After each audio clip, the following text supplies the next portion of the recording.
Cue music.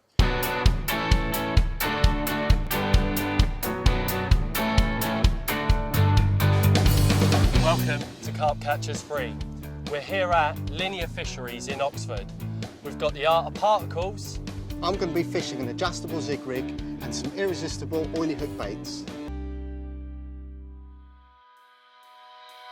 I'm going to be fishing a zig rig. First thing I need to do is check the depth of a lake. Standard marker float set up, cast it out roughly where I want to fish, feel it down. Probably got about 10 foot out there. Pop the float up, 11, 12 foot. Probably I'm going to begin fishing about 6 foot below the surface. So now I'm going to show you the adjustable zig rig. Right, John, Well, mate, what's that you're casting out there? Doing a bit of piking? that's my adjustable zig rig. There's loads of fish just below the surface at the moment. It's 12 foot deep out there. You know what it's like, fishing a zig with like a 10 foot hook link. Yeah, nightmare. Bouncing around when you're playing fish, difficult to cast. This is my method that I've been using. A 3-ounce lead running rig, Okay. a float, which is a pike float actually. yeah. I've got a little stiff boom here to stop tangles. Oh, I see. This system acts really like a marker float. Right. So once that hits the bottom, this floats, Okay. goes up to the top, Yep. and then you've got your hook bait, Right. and then it's just a matter of dragging it down until your hook link and your hook bait disappears below the surface. Right. Once that's gone, then it's a matter of just dragging down as much as you want. So you can go a foot, 2. I've got 12 out there, 12 feet, so I'm going to fish 6 foot to begin with, Right. mid-water, and then slowly sort of creep my way up. So if I don't get a bite within an hour, Yeah, then I yeah. can just release a foot of line. Gotcha. So that's quite unusual, because a lot of people start kind of from the top if they see fish cruising. I try and fish deeper first and then sort of work my way up because you don't want to spook fish a fish. So And was it cast like, is it? this stiff section here sort of enables for it to sort of cast out better. Right. Eliminates tangles as much as possible. You've got to be a little bit careful. You've got to feather it. Yeah. I love it. See, what I tend to do, once it lands, I actually let go.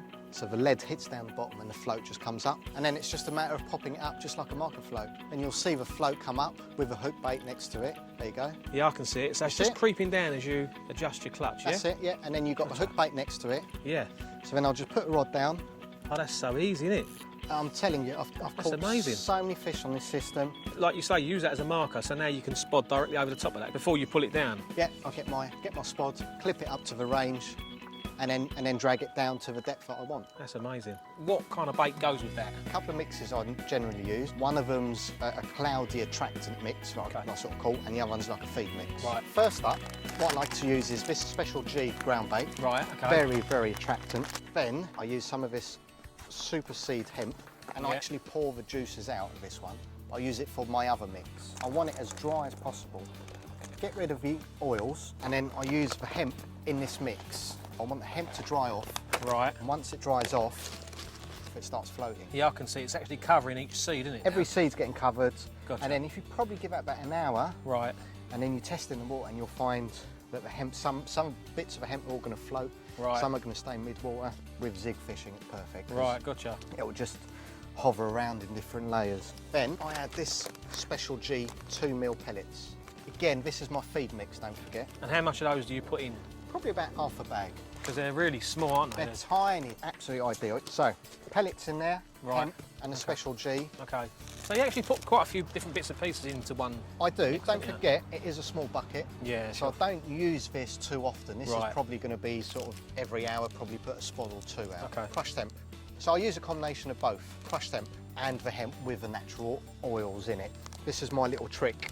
Expander pellets, actually designed for match anglers. They pump them with water Okay. and they expand. So I'll put them in a little bait box like that. Tuna oil. Give the pellets a good drizzle. Right. I'll put them in a crusher Right. and I'll break them down as fine as possible. That can go in there.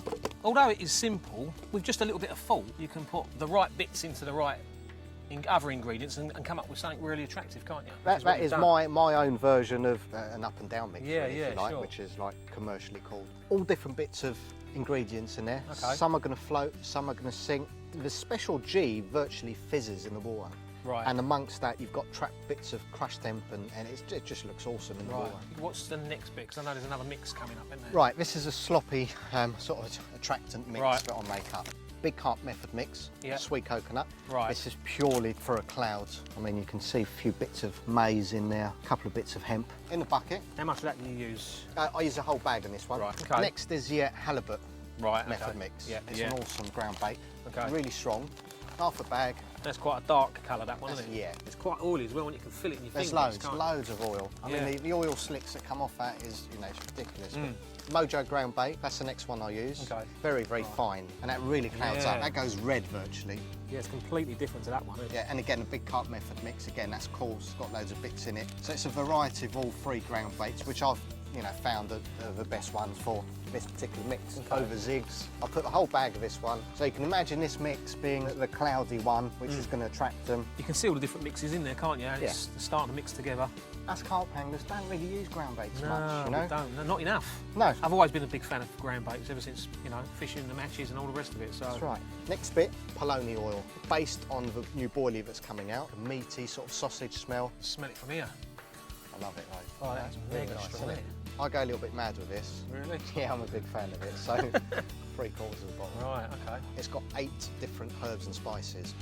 Now comes a garden spoon and lake water. Now I'll make this really, really sloppy. Loads of water in there with the oil, a bit mucky. That's why the spoon comes in very handy. It takes a lot of water, doesn't it? Yeah, oh yeah. Because I want it so sloppy. I want it. Looks like you could build a wall with it. Yeah, and I'm probably actually going to add just a little bit more. And that will sort of dry up in probably about 20, 30 minutes. So Right. you virtually want it so there's almost like a layer of water on the top. Just keep testing it. You know, drop a bit in the water, make sure it's the right consistency. That's virtually it.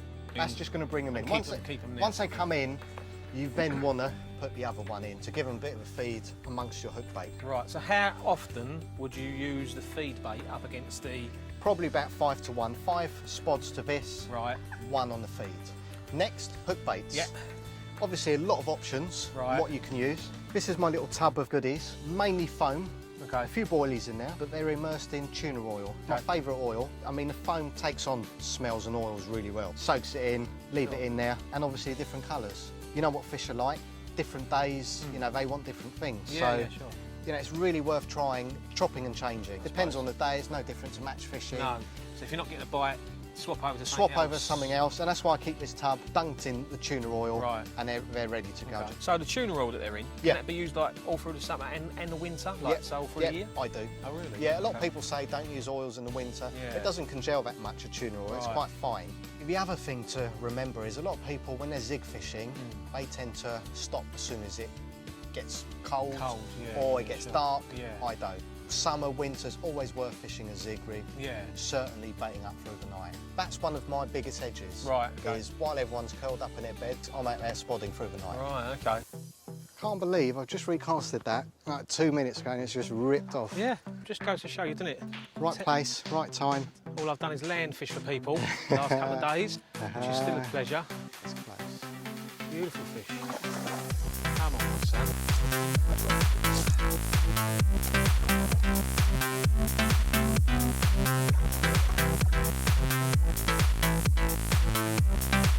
Get in there! Come on! Yes! Nice one, mate. I can't believe it. Yes. I did say I was going to throw you in if you had a fish, didn't I? So, there you have it. An absolute stunning Oxfordshire mirror carp. Only been here a few hours. Caught on a Polony pop-up over about 30, 40 freebies. Had a recast actually only about 5 minutes ago, max. And it just tore off. I saw some fizzing, put it out there amongst them, and this has graced my net. Here's a top tip for you. When you're zig fishing, you're putting out loads of bait, hoping to catch one on the zig. But don't forget, a lot of that bait's going to sink on the bottom within a few hours. So fish a rod close to it on the bottom, like I've just demonstrated today, and caught one.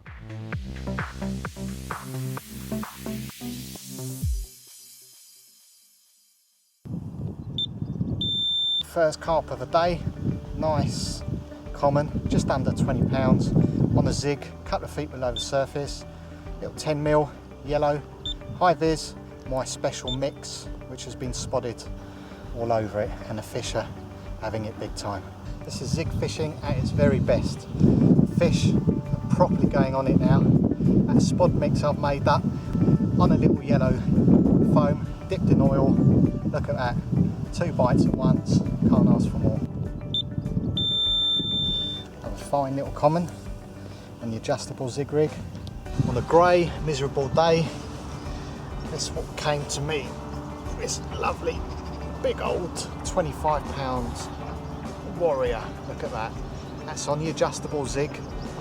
On that spod mixer I've been putting out, again on the zig. Little pop-up, chopped up into a barrel shape. Coconut, sweet coconut, dipped in oil. That's what I love about zig fishing. Catch fish like this. First bite of the morning. Lovely little, almost like a wild common. Tore off on the Poloni pop-ups. The bar of gold common, just ounces short of 20 pounds. On the zig, blazing hot, probably about 28 degrees. Caught it on a little 10mm high-vis yellow pop-up. It was only out there about 20 minutes. Ripped off, great fight, stunning fish. Another common on the zigs, stunning common yet again. Another common graced my net, look at that. Absolute peach of a fish. Middle of July, on the zig, sweet coconut, 10mm, high-vis, doing a business. On the Poloni boilie, popped up a couple of inches. What an awesome bait this is becoming to be. What a way to end the day.